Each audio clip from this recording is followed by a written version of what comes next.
நண்பர்களே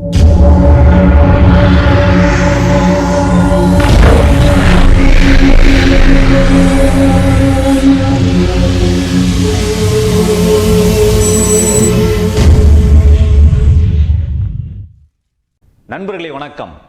இன்றைக்கி நம்ம பார்க்க போகிறது ஒரு முக்கியமான டாபிக். என்ன டாபிக் பார்க்க போகிறோம் அப்படின்னா, கடந்த வாரத்தில் வாரணாசியில் ஒரு இளைஞருக்கு ஹெச்ஐவி பாசிட்டிவ் இருந்திருக்கு. அந்த ஹெச்ஐவி பாசிட்டிவ் எதனால் வந்துச்சுன்னு தெரியுமா? உங்கள் எல்லாருக்குமே தெரியும், டேட்டு போட்டதால் வந்துச்சு. ஸோ முன்னாடி இருந்து நம்ம சொல்லிக்கிட்டு இருக்கிறோம், முறையாக டேட்டு போடலைன்னா இந்த மாதிரி பிரச்சனைகள் கண்டிப்பாக வரும் அப்படிங்கிறத எச்சரிக்கை பண்ணிக்கிட்டு தான் இருக்கிறோம். இருந்தாலும் தவறான செயல்முறைகளால் இன்னைக்கு இந்த மாதிரி பாதிப்பை அனுபவிச்சுக்கிட்டு இருக்கிறாங்க. இவருக்கு மட்டும் இல்லை, அந்த ஊரை சார்ந்த கிட்டத்தட்ட ஒரு 14 பேருக்கு ஹெச்ஐவி வந்திருக்குது. அதில் பெண்களும் அடங்கியிருக்கிறார்கள். இதுதான் ஒரு அதிர்ச்சி தரக்கூடிய உண்மை.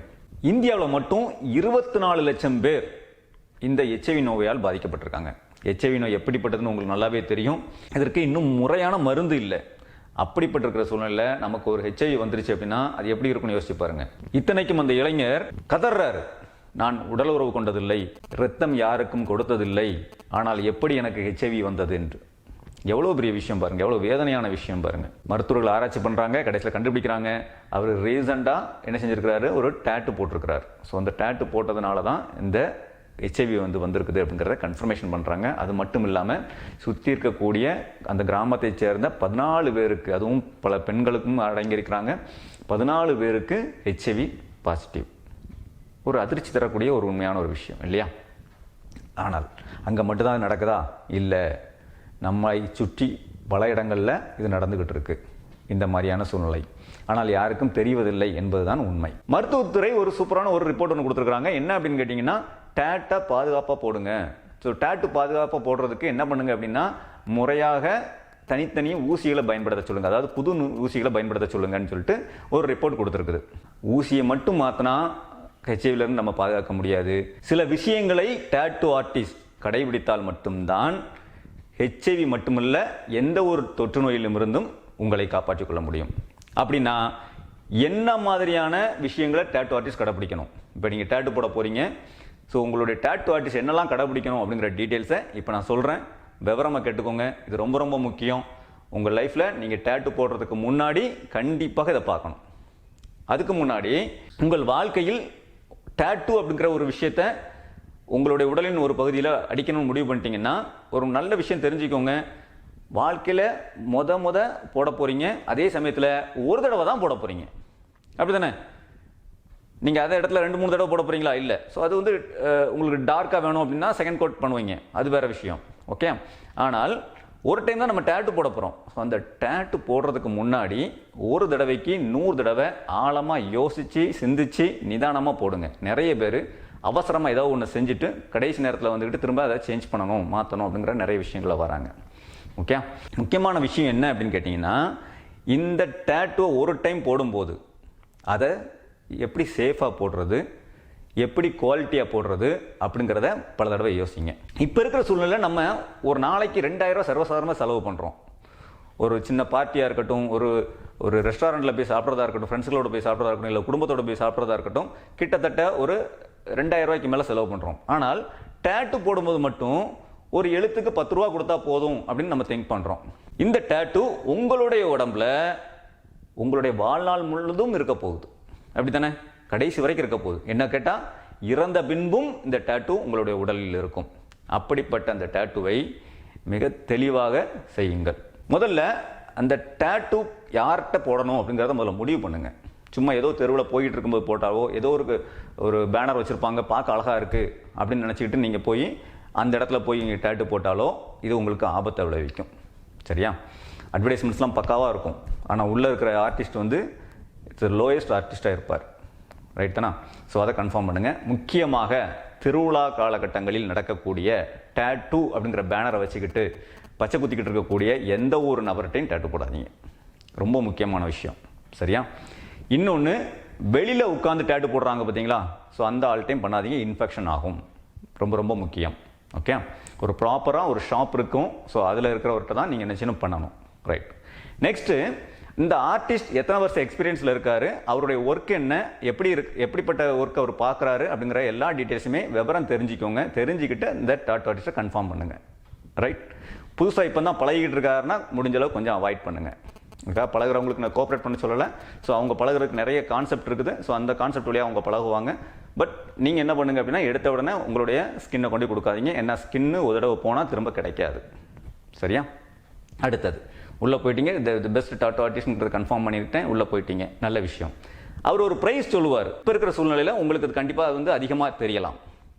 ஆனால் அது அதிகமாக இருந்தால் நீங்கள் அதை அன்னைக்கு விட்டுட்டு என்னைக்கு உங்கள்கிட்ட ஃபினான்ஸ் இருக்குதோ அன்னைக்கு வந்து திரும்ப டேட்டு போடுங்க. அதுக்காக குறைஞ்ச விலையில் டேட்டுவை தயவுசெய்து பண்ணாதீங்க. சில பேர், நிறைய பேர் எப்படி வராங்க அப்படின்னு கேட்டிங்கன்னா, நைட்டு நான் டேட்டு போடணும் அப்படின்னு ரொம்ப அவசர அவசரமாக ஓடி வந்து போடுறாங்க.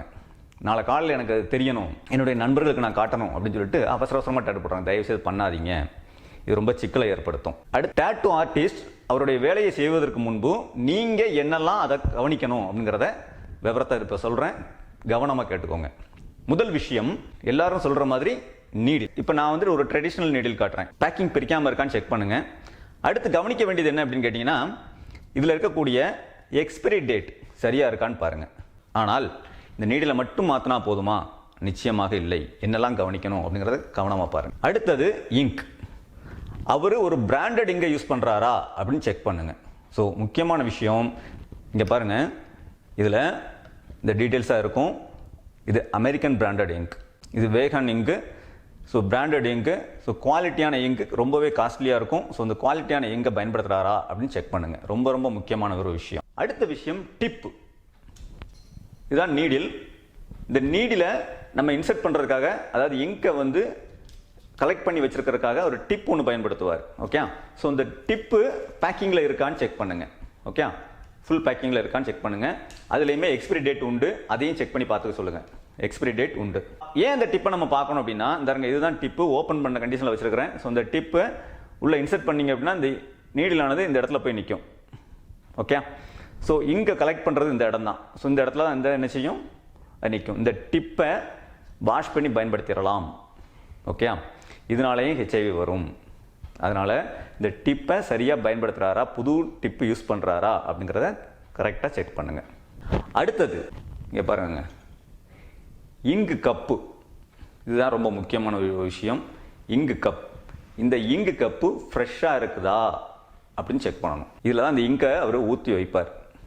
இதில் ரொம்ப முக்கியமான ஒரு விஷயம், என்னுடைய ஸ்டூடெண்ட் முதற்கொண்டு கேட்டாங்க, இந்த யூஸ் பண்ண இங்கை நான் எடுத்து பாட்டிலில் ஊற்றிடவா? சரியா?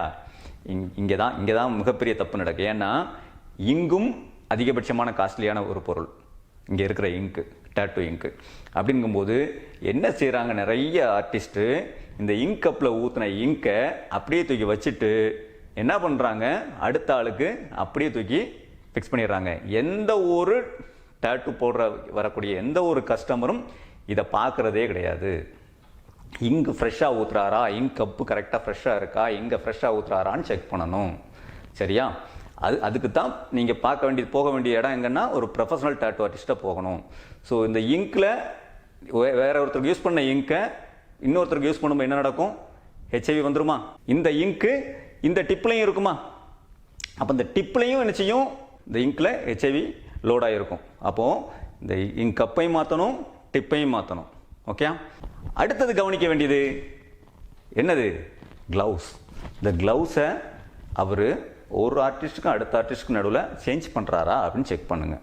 ஒரே க்ளவுஸை போட்டுட்டு எல்லாருக்கும் டேட்டு போடுவார். ஸோ அவருக்கு என்ன செய்வாங்க, இங்கை போட்டு தடவி எடுத்திருப்பாங்க. ஸோ அந்த இங்கை லைட்டாக வாஷ் பண்ணிவிட்டு போட்டிருப்பாங்க. இது ஸ்டெரிலைஸ் பண்ண முடியாது. ஓகே. ஸோ இந்த க்ளவுஸை அவர் சேஞ்ச் பண்ணுறாரா, ரொம்ப கவனமாக பார்க்க வேண்டிய விஷயம். அப்போது நம்ம பார்க்க வேண்டிய எவ்வளோ விஷயங்கள் இருக்குது பாருங்கள். ஊசியை மட்டும் மாற்றினா போதாது, இந்த விஷயங்கள் எல்லாமே சரியாக இருந்தால் மட்டுமே என்ன செய்ய முடியும், ஒரு சுகாதாரமான ஒரு டேட்டுவை உருவாக்க முடியும். இதெல்லாம் செய்கிறது கரெக்டான்னு செக் பண்ணுங்கள். அதுக்கு அடுத்து நீங்கள் பார்க்க வேண்டியது ரொம்ப முக்கியமான ஒரு விஷயம் என்னன்னு கேட்டிங்கன்னா, இன்றைக்கி நிறைய பேர் யூடியூப்பில் டேட்டு படிக்கிறாங்க. நிச்சயமாக முறையான ஒரு செயல் அல்ல இது. உங்களுடைய டேட்டு ஆர்டிஸ்ட் டேட்டு படித்திருக்கிறாரா என்பதை அறிந்து கொள்ளுங்கள். அது ரொம்ப ரொம்ப முக்கியம். சரியா? 12 வருடங்களை கடந்து இந்த டேட்டு ஃபீல்டில் நம்ம இருந்துகிட்டு இருக்கிறோம். இப்போ டிண்டா டேட்டு ஸ்கூல் அப்படிங்கிற ஒரு ஆப்பை நம்ம நிர்வகிச்சிருக்கிறோம். உலகத்தில் எங்கே இருந்தாலும் சரி தமிழில் டேட்டு கற்றுக்க முடியும். ரொம்ப ஈஸியாக வீட்டில் இருந்தே கற்றுக்க முடியும். அப்படிப்பட்ட ஒரு அற்புதமான ஒரு ஆப்பர்ச்சுனிட்டி இப்போ நம்ம கொடுத்துருக்குறோம். அதுக்கான லிங்க் நான் கீழே கொடுத்துருக்குறேன். இந்த டேட்டு பயிற்சி என்ன அப்படின்னு கேட்டிங்கன்னா, என்னுடைய 12 வருட அனுபவத்தை தான் பயிற்சியாக கொடுத்துருக்குறேன். ரொம்ப ஈஸியாக இருக்கும், நல்லா புரியும், அற்புதமாக இருக்கும். கற்றுக்க வேண்டிய விஷயம் நிறைய இருக்குது. வாழ்க்கை முழுவதுமே கற்றுக்கொள்ள தான் வேண்டும். அதைத்தான் தமிழில் அழகாக சொன்னார்கள், கற்றது கைமண் அளவு, கல்லாதது உலகளவுன்னு. அதனால் கற்றுக்கொள்ளுங்கள், வாழ்க்கையில் முன்னேறுங்கள். அற்புதமாக சுகாதாரமான முறையில் டேட்டு போடுங்கள். அது உங்களுக்கும் உங்களுடைய குடும்பத்தினருக்கும் மகிழ்ச்சியை ஏற்படுத்தும். இந்த வீடியோ உங்களுக்கு பிடிச்சிருந்துச்சு அப்படின்னா, மக்களுக்கு பயனுள்ளதாக இருக்கும் அப்படின்னு நீங்கள் நம்புனீங்க அப்படின்னா, நீங்கள் உங்களுடைய நண்பர்களுக்கு ஷேர் பண்ணுங்கள், சப்ஸ்கிரைப் பண்ணுங்கள், மறக்காமல் பெல் பட்டனை ப்ரெஸ் பண்ணிவிடுங்க.